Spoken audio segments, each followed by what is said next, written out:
이거 또 뭐 끊기는지 한 번씩 봐줘요. 알겠죠? 하나 둘 셋 넷. 얘들아 목소리 들려요? 하나 둘 셋 넷. 얘들아 목소리 들려요? 한 명 들어왔어. 한 명 누구야? 강소영. 그래. 채린이? 채린이가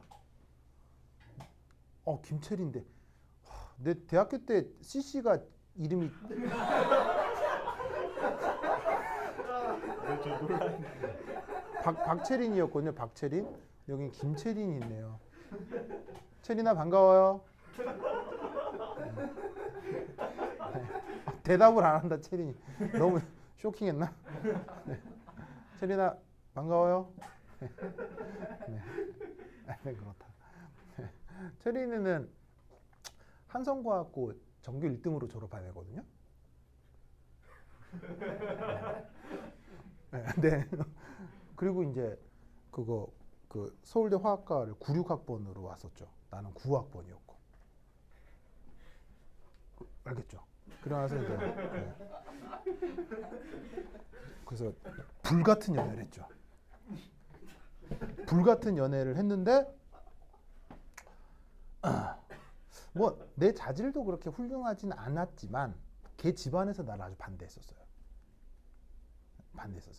의미는 두 가지인데 첫 번째는 나는 전혀 그런 생각을 하지 않았는데 그쪽에서 정치색을 조금 따진 것 같았어요. 나는 대학교 다닐 때까지만 하더라도요 정치하고 전혀 관계없는 사람이었거든요. 그래서 나는 어떤 생각을 했냐면 지하철에서 만약 파업하잖아요. 그럼 아유 저것도 빨갱이가 시킨 거지 또 그냥 이렇게 생각하던 사람이에요 그냥. 정말로. 정말 누가 파업하면요 막 간첩이 내려와서 파업하고 막 그런 건 줄 알았어요 진짜로. 정말 그런 사람이었어요. 그냥 아무 정치 저 대학교 때지만 하더라도 바보였거든요 바보. 근데 이제 여기서 느끼는 사람 있을 거예요. 나의 정치색을 느낀 사람이 있을 거예요. 지금은 전혀 그렇진 않거든요. 아는데 어릴 때만 하더라도 대학생 때만 하더라도 그랬었는데 그쪽 그 내 여자친구 쪽 집안이 전형적인 대구 쪽 집안이었어요. 그리고 그 집 아버지가 군인이었어. 그것도 군인 중에서 보안사. 보안사가 뭐예요? 바로 이제 군 내의 정보 집단이죠. 그 보안사에서 주로 하는 게 간첩을 잡는 이 역할을 하는데 또 하나의 보안사의 중요한 역할은 바로 반정부 세력을 색출해내는 아주 무시무시한 곳이에요. 그래서 옛날에 뭐 안기부나 이런 데 남산에 끌려가면 죽는다고 하죠. 그런 것처럼 보안사에 끌려가도 마찬가지거든요. 그쪽에서 사실은 민주화 운동을 하던 그 학생들을 잡아다가 고문하고 뭐 그런 역할을 했던 군인이었던 거죠. 아닐 수도 있는데 거기서 대령까지 그 나왔다가 이제 제대를 한 거기 때문에 우선 그런 차이가 있었을 거고요. 그 다음에 또 하나는 그래서 이제 그 아버지는 이제 되게 높은 사회적 지위로 제대를 한 거 아니에요. 그래서 이제 인맥을 타고 뭐까지 했었냐면 골프장 사장을 했었어요. 골프장을 소유한 거 말고 그 바지 사장이라고 있죠. 경영하는 사장. 그러니까 인맥을 타고 그런 것들을 했다고. 옛날에는 군 고위층에서 제대를 하면 그런 식의 자리들이 많았어요. 정치적인 인맥을 타고. 그러니까는 좀 그런 입장에서 이제 나는 이제 부모님이 다 전라도 분이시거든요. 이제 부모님 아버지는 화순 사람이고 엄마는 목포 사람이에요. 화순 알죠? 이게 다른 지역 사람들은 화순을 몰라도 저기 전라도 지역에 있는 사람은 화순 알 거예요. 알죠? 화순 알죠? 광주 근처에 있잖아요. 화순. 그러니까 거기 분이나 둘 다 그쪽인데 근데 나는 한 번도 내가 뭐 그쪽 지역의 정서를 갖고 있다는 생각을 해본 적이 없거든요. 나는 서울에서 태어났고요. 부모님은 그쪽이지만 서울에서 태어났고 그 다음에 학창 시절을 부산에서 보냈으며 인생에서 가장 많은 시간은 수도권에서 지냈어요. 그러니까 나는 전라도 쪽 정서가 없어요. 근데 이제 그쪽에서 색안경을 끼고 본 것 같아요. 우선 그 요소는. 근데 그것보다 더 중요한 건 그 집 아버지 입장이나 그 집 엄마 입장에선 내가 그냥 부산에서 올라온 고학생쯤으로 생각됐던 모양이에요. 그러니까 왜냐면 나는 집이 내 집 잘 살까요 못 살까요? 내 어머니 아버지 건물주예요.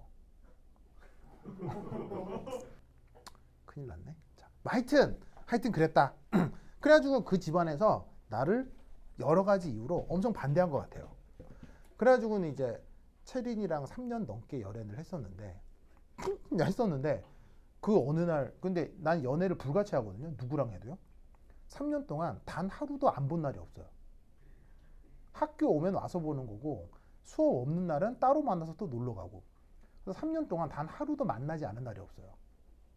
그러니까 이대로 가다간 얘랑 결혼하겠구나라는 게 아주 그냥 자연스러운 상황.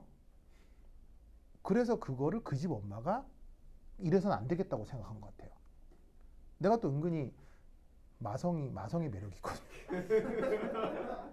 여러분들은 모르겠지만 그냥 난 붙어 살면 그 나를 아주 막 홀릭하게 좋아하는 사람들이 있어요. 근데 나는 대중적 인기도 없죠. 대중적인 인기가 없기 때문에 삼류강사로 살아가지만 개인적으로 나랑 살면 굉장히 나에게 홀릭하는 어떤 요소가 있나 봐요. 그거를 그 집 엄마가 안 되겠다고 싶은 것 같아. 그러니까 이 남자애랑 붙여놓으면 여기 이게 거지 같은 남자애한테 시집 간다 이런 거지. 이게 무슨 말인지 알겠어요? 그러니까 이거야. 잘 봐. 내가 그냥 만약에 이렇게 이런 무슨 선을 본다라고 하면 나는 어떤 신랑감이겠어요? 객관적으로 좋은 신랑감이겠어요? 나쁜 신랑감이겠어요? 예를 들면 나의 스펙만 보자 이런 말이죠. 부산 갖고 나왔죠. 서울대 석사까지 했죠. 군 교수까지 했죠. 무슨 말 알겠어요? 그럼 이런 스펙이면 사실 좋은 스펙이에요? 나쁜 스펙이에요? 나쁜 스펙은 아니라고 봐요. 근데 그게 다는 아니지만 여하튼 스펙만으로 보자면 그런데 체린이는 한성과학과를 수석으로 졸업했죠. 그 다음에 서울대 화학과를 갔죠. 그리고 졸업하고 서울대 의대를 갔어요. 무슨 말 알겠어요? 그럼 그 스펙이면 어떤 남자가 어울린다고 생각하겠어요? 그 집에서는. 난 안 되는 거야. 현실적으로 어떤 상황인지 알겠어요? 그러니까 그 집에서는 나를 반대한 거지. 그리고 그 아줌마가 얘를 띄어내야 되겠다. 근데 왠지 마성의 매력으로 내 딸이 잡혀 있는 것 같다. 그럼 어떻게 해야 되겠어요? 띄어놔야지. 그래서 그 집 엄마가 체린이를 미국으로 보낸 거예요. 그래서 3년 반 동안 사귀다가 그 어느 4학년 1학기 끝나고 여름방학 때 체린이가 미국으로 가요. 드디어 3년 만에 처음으로 2달 동안 떨어져 지낸 거예요. 거기서 체린이가 엄청난 어떤 그 생각의 변화가 생긴 것 같아요. 그래서 거기서 아마 선도 봤을 거고, 그래서 방학이 끝나고 나오자마자 갑자기 이 사람이 냉랭하게 변하더니, 내가 좀 냉랭하게 변한 거예요. 왜 냉랭하게 변했느냐? 수강 신청을 안 해주는 거예요. 난 내 손으로 수강 신청 해본 적이 없거든요. 체린이가 다 해줬어요. 난 내 손으로 해본 적이 없는데 갑자기 4학년 2학기 수강 신청을 안 해주는 거예요. 난 한 번도 해본 적이 없으니까는 버벅될 거 아니에요. 그리고 딱 봤더니 애가 태도가 이상해. 체린아 너 왜 그래? 그랬더니 오빠는 내 이상형이 아닌 것 같아. 뭐 이러는 거예요. 그래서 내가 그래 뭐 여자가 너무 많이. 그래서 이게 거기서 헤어진 거죠. 그리고 체린이는 그 헤어진 상태에서 걔는 3학년이잖아요. 3학년 2학기 때 회계사를 만나서 결혼해요. 그리고 회계사를 학교에 많이 데리고 왔어요. 이게 무슨 뜻이냐면 나하고 그 체린이하고 사귀고 있는 거는 서울대 전체가 알았거든요. 왜냐면 화학과는 자연대에 있을 거 아니에요. 적어도 자연대 사람은 다 알아요. 왜냐면 자연대라고 해봐야 다 영재고 과학고 애들이 주로 있을 거 아니에요. 그럼 한성과학고에도 부산과학고 다 있을 거 아니에요. 그럼 맨날 본단 말이에요. 뭐 벤치에서 이상한 짓 하고 있는 거 맨날 본단 말이에요. 그러니까는 애들이 다 당연히 화학과 안에서는 다 알 거 아니에요. 근데 거기를 새로 생긴 남자친구를 데리고 산책을 하고 돌아다니고, 그리고 결혼한다고 청첩장을 과 라운지에 딱 붙여놓고 막 이렇게, 나도 보고 결혼하는구나. 근데 옆에 친구들이 막 보고 막 안절부절 못하고 막 하여튼 뭐 그런 상황이었던 거죠. 그리고 나는 4학년 마치고 5학년까지 했어요. 까지 하고 화학과 대학원을 갔고, 체린이는 대학을 졸업하고 임신한 상태에서 수능을 다시 쳐서 의대를 다시 들어갔어요. 공부에는 빠삭한 애예요. 막 외워가지고 딱 정리해가지고 시험 점수 딱 나오게 하는 이런 능력 있잖아요. 탁월한 애예요. 서울대 의대 다시 들어갔어요. 근데 나는 서울대 화학과 그러니까 입학 서열이 4등이었거든요. 화학과 70명 뽑았는데 그중에 내가 4등으로 들어갔어요. 그래서 내 교수가 굉장히 좋아했었는데, 그럼 이제 서울대 대학원 입학 성적이 좋으면 어떤 불문율이 있냐면 그 의예과 실험 조교를 해요. 의예과 일반화학 실험 조교를 해요. 체리가 의대를 맞잖아요.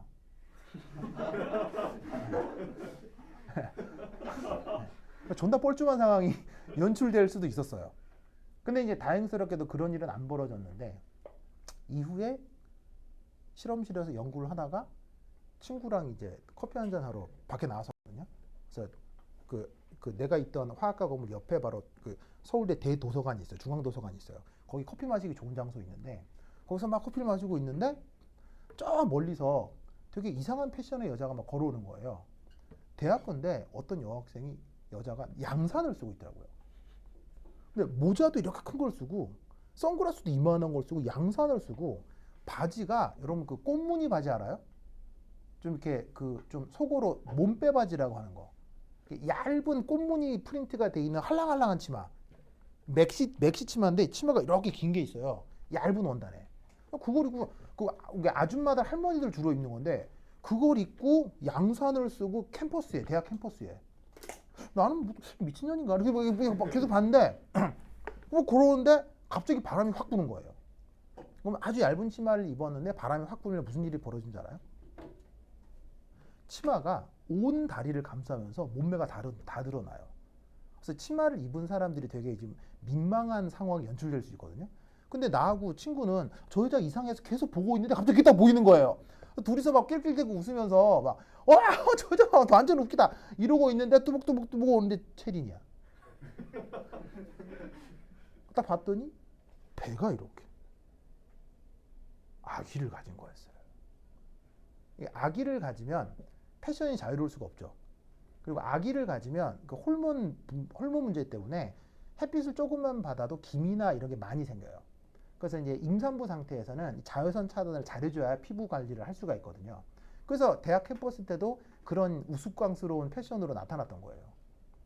그때가 내가 김선아랑 연애할 때였거든요.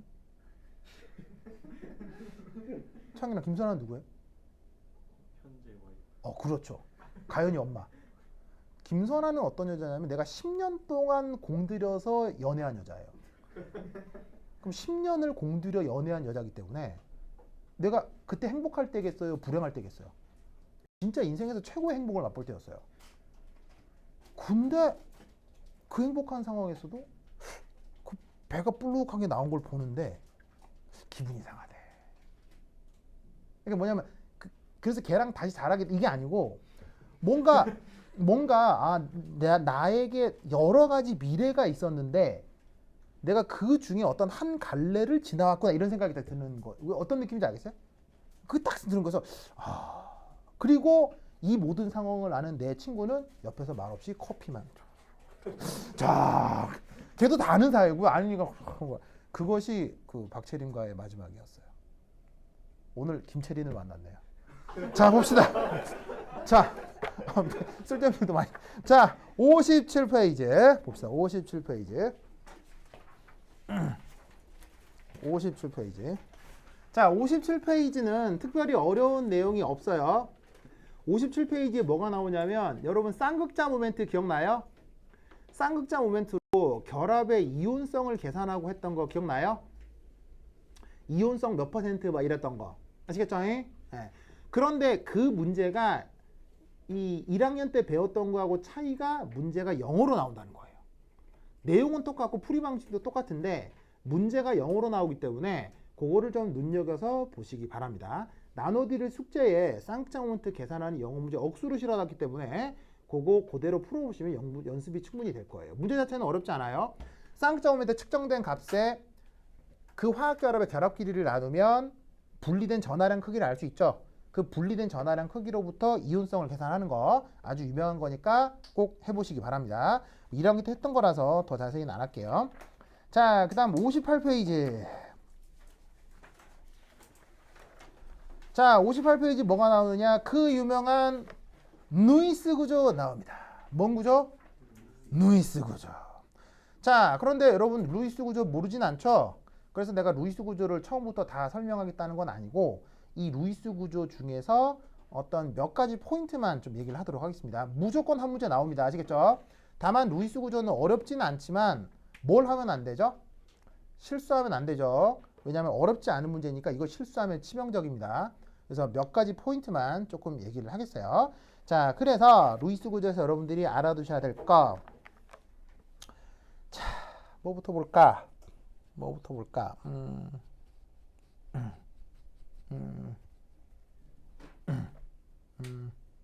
오케이.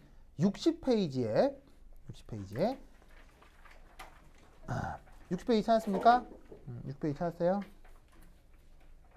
거기에 공명구조라고 하는 게 있습니다. 찾았습니까? 공명구조. 요거 조금 살펴보도록 하겠습니다.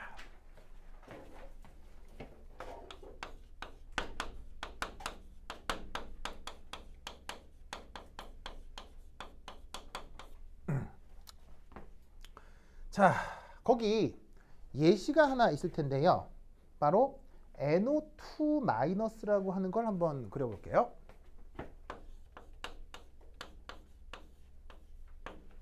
자, 요 녀석의 우선 루이스 구조를 1차적으로 그려야 되겠죠. 이 루이스 구조 1차적으로 그리면 어떻게 되죠? 바로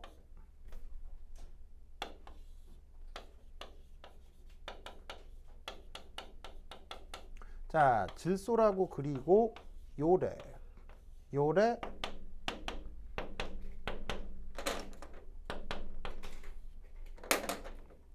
이렇게 표현할 수 있죠. 이게 바로 NO2-의 루이스 구조입니다. 이때 여기 마이너스로 표현된 게 뭐예요? 이런 걸 뭐라고요? 이렇게 마이너스로 표현된 거. 형식전화.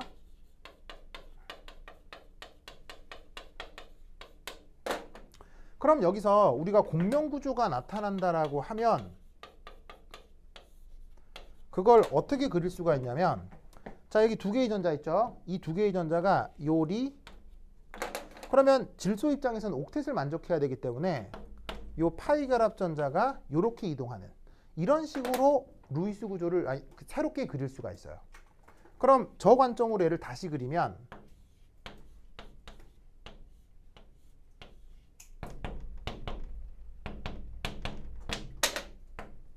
하고 요렇게 이렇게 되겠죠?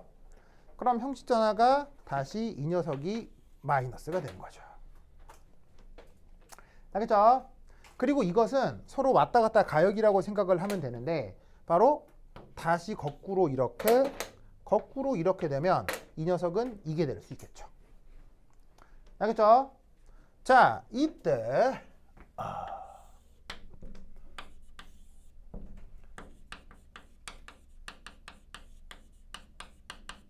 공명구조의 특징을 좀 살펴볼게요. 이거 괄호 1번입니다. 공명구조의 특징. 자, 첫 번째는 이겁니다. 1. 시그마 결합은 불변이어야 됩니다. 그리고 동시에 파이 결합만 가변적입니다. 자, 요 주어져 있는 루이스 구조에서 어디가 시그마 결합이고 어디가 파이 결합이에요? 이렇게 파란색으로 그려진 부분이 이게 시그마 결합이죠? 여기서도 요렇게 그려진 부분이 요게 시그마 결합이죠? 맞아요? 그리고 어디가 파이 결합입니까? 요렇게 빨간색으로 표현된 게 파이 결합, 빨간색으로 표현된 게 파이 결합이죠. 그러면 파란색 틀은 변하지 않고 빨간색 틀만 위치가 왔다 갔다 변하고 있죠. 그래서 공명구조가 그려지면 절대 뭐는 변하면 안 된다? 시그마 결합은 변해지면 안 되고 파이 결합만 변하게 그려야 돼요. 아시겠죠? 이것을 반드시 기억해 두시라. 그 다음 두 번째, 회전 대칭 조작.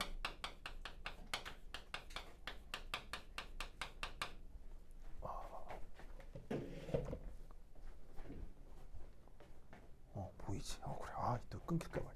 배터리. 자, 회전 대칭 조작을 통해 일치되는 구조끼리는 어떻게 된다? 존재 확률과 에너지 준위가 같아집니다. 자, 회전 대칭 조작이라는 말이 있는데요. 요건 이제 일반학 2에서 아마 다뤄질 수도 있습니다. 자, 근데 이게 뭐냐면, 자, 여기 요런 어떤 구조물이 있다고 칩시다. 이 녀석을 말이죠. 내가 이렇게 하는 건 우리가 말로 뭐라고요? 이런 거 뒤튼다고 하죠. 그럼 이게 뒤트는 건 이 녀석의 속성에 변화가 일어나는 거예요? 안 일어나는 거예요? 뒤트는 건. 변화가 된 거죠. 이거는 이 내부 섬유에 텐션이 없겠지만 뒤틀어 버리면 내부 섬유에 어떤 이 저항이 생길 거 아니에요. 그러니까 이 상태하고 이 상태는 같은 건 아니에요. 그래서 이건 뒤트는 거고 이건 이 속성에 변화가 생기는 거예요. 근데 회전 대칭 조작은 뭐냐면 얘를 이렇게 있던 거를 이렇게 하거나 이렇게 하거나 뭐 이렇게 하거나 이렇게 하는 게 회전 대칭 조작이에요. 그럼 얘를 이렇게 있게 하나 이렇게 있게 하나 이 녀석의 속성은 변해요 안 변해요? 안 변한다 이런 말이지. 그리고 사실 회전 대칭 조작이랑은 뭐냐면 내가 얘를 이렇게 한다는 얘기는 실제로 나는 가만히 있고 내가 이렇게 한다는 거거든. 즉 회전 대칭 조작은 다른 게 아니라 관찰자의 시점을 바꾼다는 얘기예요. 그러니까 이 녀석의 속성 자체가 변하지 않는 거죠. 그러면 이 얘기를 여기에 적용을 하면 자, 여러분들의 구분을 위해서 노란색, 파란색, 빨간색 색깔 구분을 했지만 실제로 화학결합 안에는 색깔이 있어요 없어요? 없거든. 그럼 이 상태에서 모두 색깔이 똑같다고 했을 때 얘를 딱 들어서 휙 돌리면 어떻게 돼? 완벽하게 겹쳐지지. 그러면 수학자들이나 물리학자들은 어떤 가정을 한다? 이 둘의 존재 확률과 이 둘의 에너지 상태가 동일하다 라고 가정을 하는 거예요. 무슨 말 나겠죠? 알겠죠? 그렇다면 이 둘의 존재 확률은 각각 어떻게 되겠어요?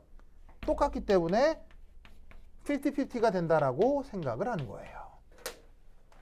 그래서 이것으로부터 평균 결합 차수를 계산할 수 있는 거죠.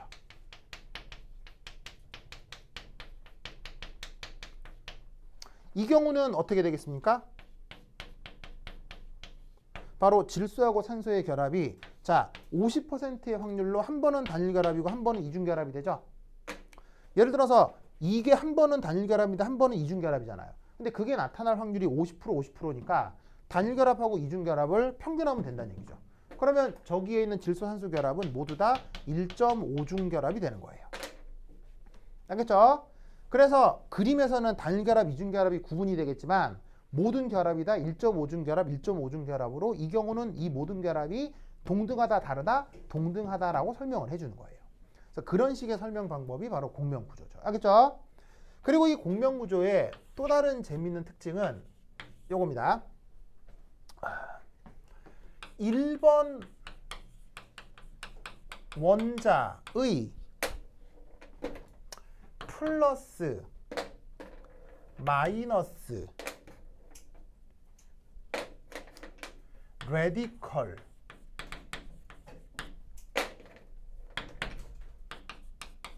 등이 이 3번의 이중결합을 통해서 3번으로 이동하는 것. 그것이 공명구조에서 나타나는 또한 아주 흔한 특징입니다. 자, 쓰시고 뭔 말인지 말씀을 드릴게요.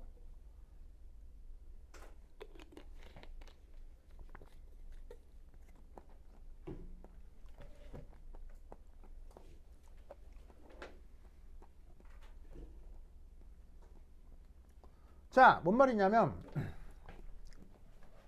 지금 여기서 산소, 질소, 산소가 있죠. 그럼 편의상 여기다가 넘버링을 좀 해보자고.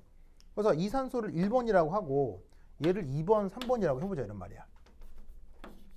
그리고 그게 변하지 않고 1번, 2번, 3번이 있다고 쳐보자 이런 말이지. 그럼 지금 1번 원자에 뭐가 있어요? 마이너스 음절하가 있고 2, 3번에 이중결합이 있죠. 즉 파이 결합이 있단 말이에요. 그럼 이게 공명구조를 통해서 1번의 마이너스가 어디로 가요? 3번으로 올라간다는 얘기예요. 알겠죠? 그게 거꾸로도 마찬가지고요. 이걸 1, 2, 3 이렇게 정하면 여기서도 마찬가지 일이 벌어진다고. 알겠죠? 이게 공명구조에서 나타나는 아주 희한한 특징 중에 하나예요. 그냥 옥텟 룰에 맞춰서 그림을 그리다 보면 자연스럽게 나타나는 건데 그걸 이렇게 생각을 이렇게 개념화를 하면 편리한 경우들이 있어요. 알겠죠? 그리고 그게 지금은 마이너스지만 이 자리가 꼭 마이너스가 아니라 플러스. 자, 혹은 레디컬은 뭐죠? 레디컬이 뭐예요? 홀전자 상태를 레디컬이라고 하거든요. 1번 원자에 마이너스뿐 아니라 플러스가 있을 때도 홀전자가 있을 때도 상황은 똑같아요. 아시겠죠? 그걸 뭐 구체적인 예를 다 그려서 그리진 않더라도 항상 절이 된다는 걸 꼭 기억을 해두세요. 아시겠죠? 그래서 이거를 내가 내 말로 어떻게 표현하냐면 얘를 그 다음 원리라고 내가 이름을 붙였어요. 자, 그 다음 원리라는 게 뭔 말이냐면 자, 1번에 마이너스가 있죠? 얘가 어디로 올라가냐면 이중구리 결합을 통해 그 다음 자리로 올라간다고. 알겠죠? 여기서 그 다음 자리로 올라간다고. 무조건이에요. 다른 자리로는 절대 안 가요. 이 마이너스가 죽었다 깨어나도 이 자리로는 안 가요. 알겠죠? 뭐를 만족한다면? 옥텟을 만족한다면. 알겠죠? 그래서 그런 관점으로 살펴보면 공명구조를 빠르게 판단할 수 있습니다. 알겠죠? 자, 그래서 이렇게 공명구조 기억을 하시고 그렇다면 이제 퀴즈 CO2와 CO3E- 중 탄소, 산소 간 결합력이 더 큰 것은 어느 쪽이에요? 이런 게 이제 시험 문제에 종종 잘 나올 수 있어요. 이산화탄소하고 CO3E- 는 어디가 탄소, 산소 결합이 더 큰가요? 어느 쪽이에요? 바로 이쪽이죠? 이쪽. 무엇으로 판단하는 거예요? 루이스 구조를 통한 공명 구조로 판단을 하는 거죠. 그래서 이산화탄소 같은 경우는 탄소, 산소 간 결합 차수가 얼마예요? 이산화탄소는 탄소, 산소 간 결합 차수가 얼마예요? 2죠? 이산화탄소는 루이스 구조가 요거란 말이에요. 그럼 이때 결합 차수가 얼마라고요? 2. 그런데 CO3E-는 루이스 구조가 어떻게 돼요? 요렇게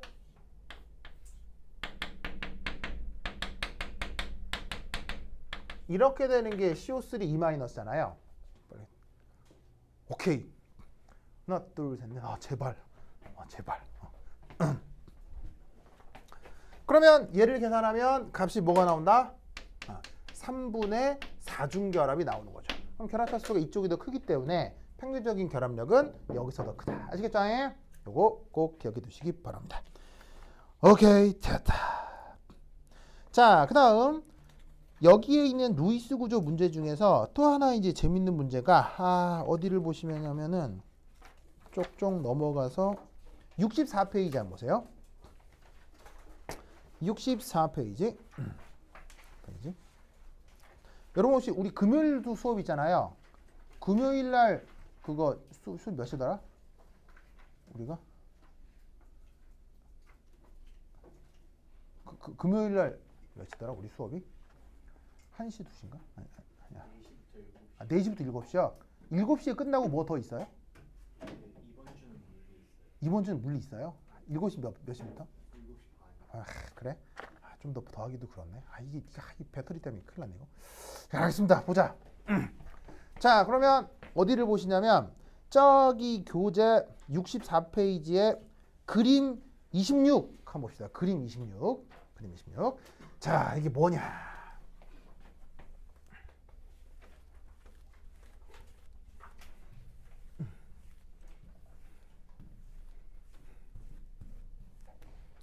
자, 루이스 구조와 관련해서 그림 26.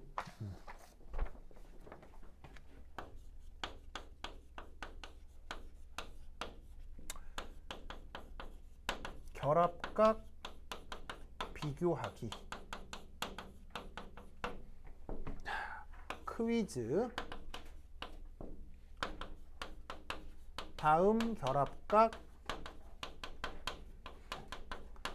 시타 1과 시타 2의 대소를 비교하시오.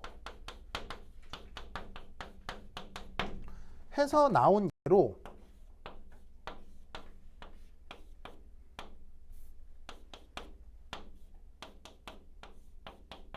자, 이런 식의 클로로메테인이라고 하는 녀석이 있습니다. 찾았어요? 클로로메테인이라고 하는 녀석이 있는데 다 수소 쓰면 되는데 한 자리가 염소로 치환돼 있죠. 그럼 이때 누구를 비교하자는 거냐면 바로 여기 있는 이 각도, 바로 여기에 있는 이 각도, 이걸 비교하자는 거예요. 보시죠. 그럼 이때 각도를 시타 1, 이때 각도를 시타 2라고 하면 어디가 더 크고 어디가 더 작겠냐는 거죠. 자, 어디가 더 크고 어디가 더 작겠어요?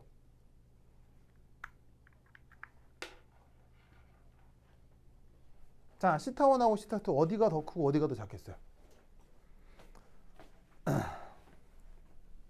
어떻게 되겠습니까?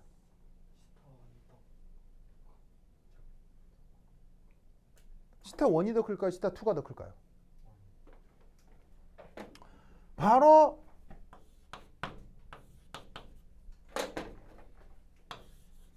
자, 1, 2잖아요. 1이 커요? 2가 커요?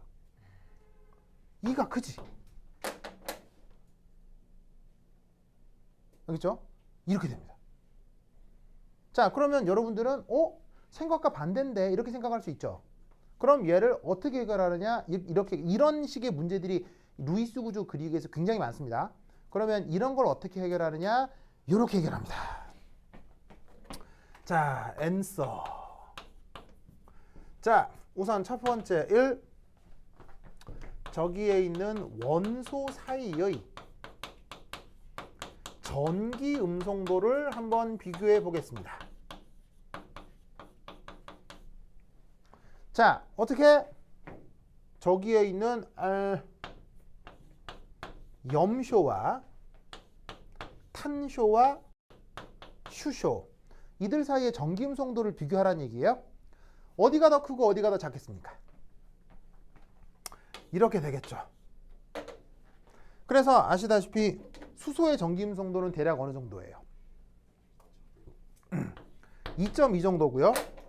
탄소는 2.55 정도고요. 염소는 3.1, 뭐 책에는 3.0 이렇게 되는 책도 있어요. 요 정도 스케일입니다. 이걸 뭐 외울 필요는 없는데 그 주기율표의 경향성을 따져보면 어느 정도 비교를 할 수 있습니다.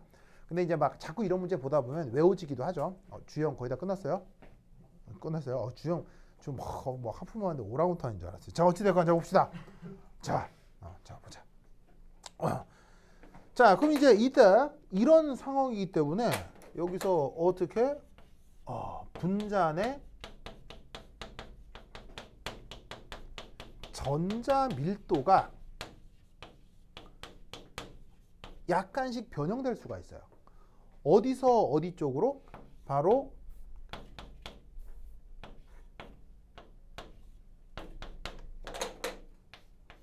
요렇게 요렇게. 그래서 이쪽으로 이게 전자가 이동해 갈 수 있다는 얘기죠. 수소 쪽에서 탄소 쪽으로, 탄소 쪽에서 염소 쪽으로. 알겠죠? 충분히 이런 생각할 수 있죠. 그래서 이것으로부터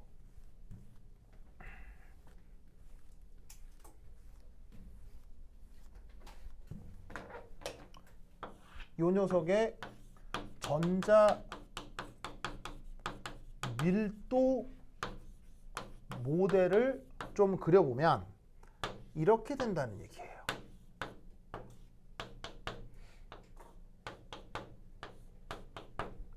바로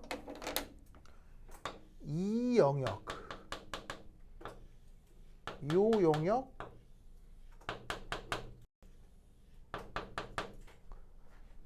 요런 식의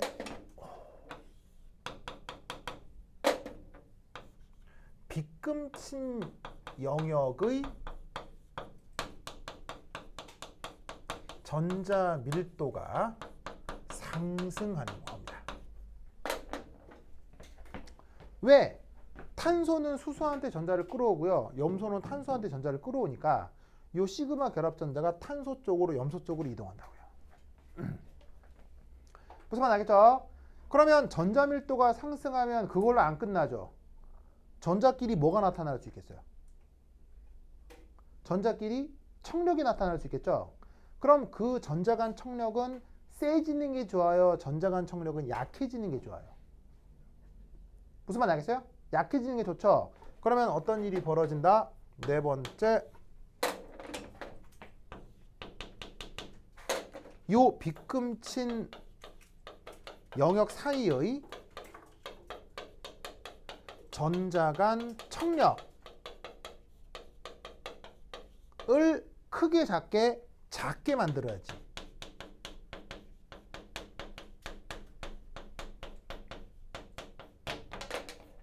려면 어떻게 돼야 돼? 각도가 이쪽은 시타 1이고 요쪽은 시타 2라면 첫 번째 1 시타 2는 원래보다 더 커져야 하고요. 두 번째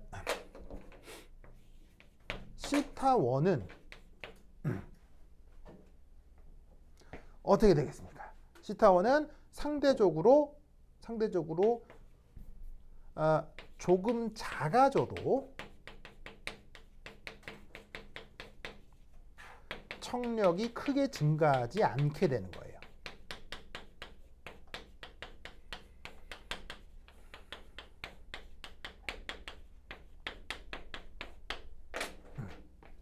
그러니까 이거를 비유적으로 좀 얘기를 하면 예를 들어서 내 몸통에 이렇게 팔이 달려 있잖아요. 오, 아직도 살아있어. 정말 다행이다.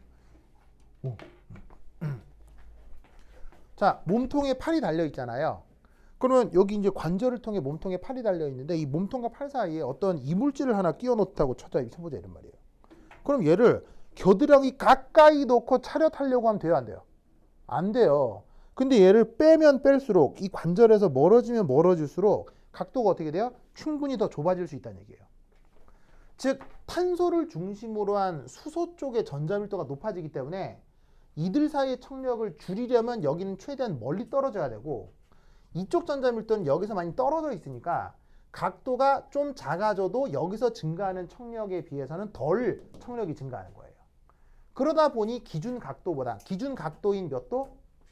이런 경우 기준 각도가 몇 도예요? 109.5도인 거죠. 그러면 얘는 원래보다 그 원래라는 게 뭐예요? 원래가 109.5도라고요. 그러니까 저기에 있는 시타 2는 109.5도보다 커지는 거고 시타 1은 109.5도보다 약간 작아져도 된다 이런 말이에요. 아시겠죠? 그게 실제 실험 데이터로 나오죠. 얼마로 나오냐면 시타 2는 그 그림에서 보시면은 110.5도, 시타 1은 108.5도로 나타난다고요. 뭔 말인지 알겠죠? 근데 이거를 잘못 생각하면 이런 생각을 할 수 있죠. 수소보다는 염소가 원자방이 더 커. 그래갖고 얘가 그냥 입체장이 커서 여기 각도가 더 커질 거다. 이렇게 생각을 하는데 보통 안 그래요. 아시겠죠? 안 그렇고 이런 상황이 오히려 그 예상과 반대로 나타나는데 그걸 설명하는 방식이 바로 전기 음성도예요. 알겠죠? 그래서 이런 원리가 있다. 라는 거 꼭꼭 기억해 두시기 바랍니다. 알겠죠? 자, 그리고 각종 루이스 구조 그리기 문제가 내가 나눠드릴 숙제에 있으니까 차근차근 다 풀어보시는데 강조하고 싶은 문제 딱 하나만 얘기를 하겠습니다. 요것만 하고 갑시다. 저기 줄게요. A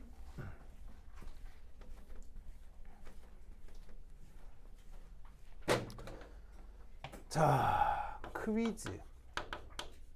또 다른 퀴즈. 바로 다음의 가장 안정한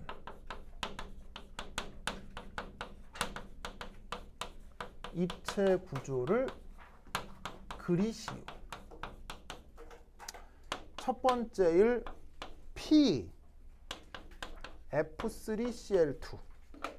자, 저 녀석의 루이스 구조는 어떻게 그리는 게, 입체 구조는 어떻게 그리는 게 가장 안정한 녀석일까요? 사실 1학년 때 했었는데 그때는 학교 시험에 안 나왔죠. 안 나왔고 이제 나올 수 있을 것 같거든요. 저거 PF3Cl2 어떻게 그렸죠? 아, 이거 배터리 떨어질까 봐 전전긍긍이네.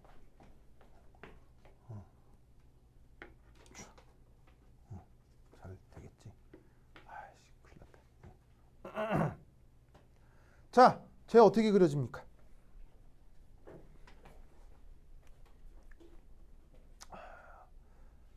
좋아. 주영아, 어떻게 그렸어요? 기억나요? 안 나요? 루이스 구조 그리기 한 문제는 무조건 나오는데 그 한 문제에 이런 게 꼭 들어가요. 알겠죠? 이런 게 꼭꼭 들어가요. 이런 거 그릴 수 있어야 돼요. 알겠죠? 기억을 리마인드 하려면 오늘 숙제 루이스 구조 그리기가 억수로 많이 나갈 텐데 그걸 충분히 풀어보시기 바랍니다. 알겠죠? 그리고 앞으로 숙제를 여러분들이 하는지 안 하는지 이게 관리가 들어가는데 어떻게 할까 하면 오늘 숙제는 다음 주까지 해오시면 돼요. 알겠죠? 숙제가 적진 않기 때문에 일주일 동안 여유를 줄 테니까 하시고요. 하고 나면 숙제가 풀어진 것을 온라인으로 제출하시면 돼요. 그럼 온라인으로 제출하면 그걸 관리해 주시는 선생님이 있어요. 그 선생님이 여러분들이 숙제를 했는지 뭐 어떻게 했는지 그 다음에 우리 종종 볼 퀴즈 점수는 어떻게 되는지 채점을 다 해가지고 구글 드라이브를 통해서 어머님들한테 이제 바로 실시간으로 이제 결과가 가요. 알겠죠? 알겠죠? 네, 그래서 이게 오늘 숙제를 드릴 테니까 숙제도 차근차근 해갖고 이 뭐냐면 담당 선생님이 숙제 제출하라고 하면 그때그때 제출하시면 돼요. 알겠죠? 자, 그려라! 어떻게? 자, 이렇게 우선 첫 번째 1. 루이스 구조 그리기. 자, 중심 원소는 인이죠. 왜? 보통 이런 루이스 구조 그릴 때는 어떤 원소가 중심 원소가 되죠? 전기음 송도가 작은 거. 그럼 플로라이드와 염소보다는 이는 전기음 송도가 매우 작은 원소 중에, 매우까지는 아니고 별로 크지 않은 원소 중에 하나이기 때문에 인이 이렇게 중심 원소로 선택을 해주면 됩니다. 알겠죠? 그럼 이는 몇 조 원소예요? 15조 원소니까 최외곽 전자 몇 개? 5개. 그럼 점을 하나, 둘, 셋, 넷, 5개. 이렇게 그려요. 그리고 말단 원소는 누구예요? 이런 식의 할로젠이죠. 그럼 할로젠 같은 경우는 최외곽 전자가 몇 개? 7개죠? 하나, 둘, 셋, 넷, 5, 6, 7. 그러면 이때 얘하고 얘 사이를 어떻게 결합시키면 이 염소의 옥텟을 만족시킬 수 있어요? 그야말로 단일 결합. 알겠죠? 그래서 이런 녀석 같은 경우는 중심 원소의 홀전자마다 할로젠을 단일 결합으로 쭈루룩 연결하면 된다고요. 알겠죠? 그런데 그 할로젠이 지금 염소가 2개, 플로라이드가 3개인 거지. 알겠죠? 그래서 여기에 있는 인을 중심으로 한 입체수 얼마예요? 이런 경우 입체수 얼마라고 해요? 입체수 까먹었어요? 입체수. sp3는 말도 안 될 뿐더러 그걸 묻는 게 아니고 입체수.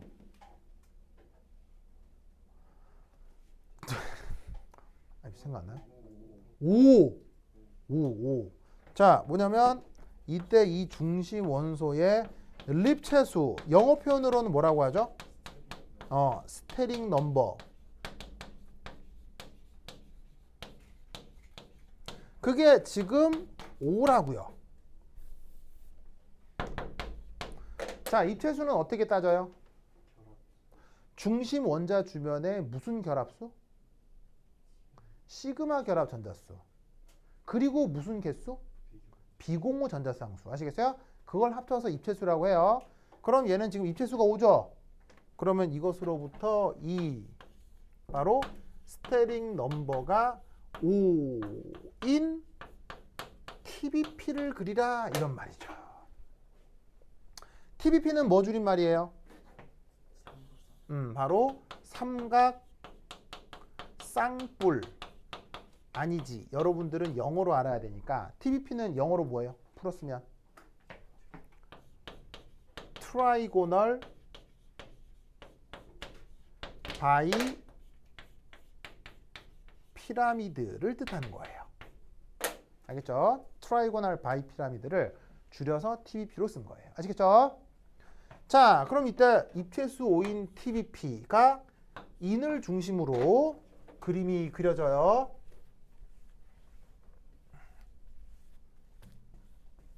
그러면 그게 어떻게 그려지느냐?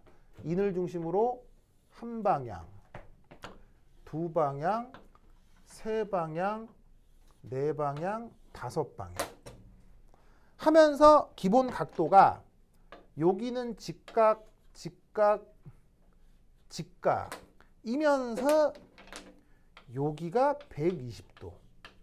기본 각도가 이렇게 생긴 걸 우리가 TBP라고 하는 거죠.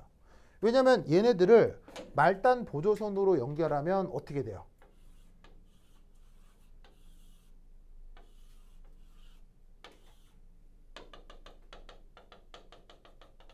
요렇게.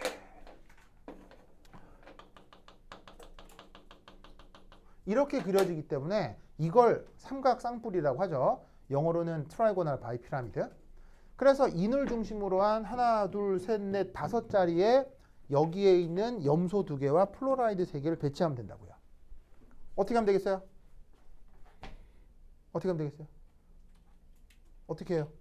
창현 기억나요? 어떻게 했어요 이거? 어? 위아래를 염소.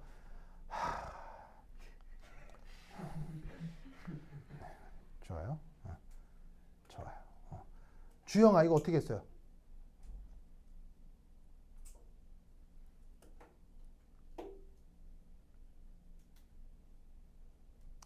주형아 이거 어떻게 했어요? 주형. 주형. 자기가 주형. 둘이 왜 헷갈리지? 그래. 주형. 그럼 주영 어떻게 돼요?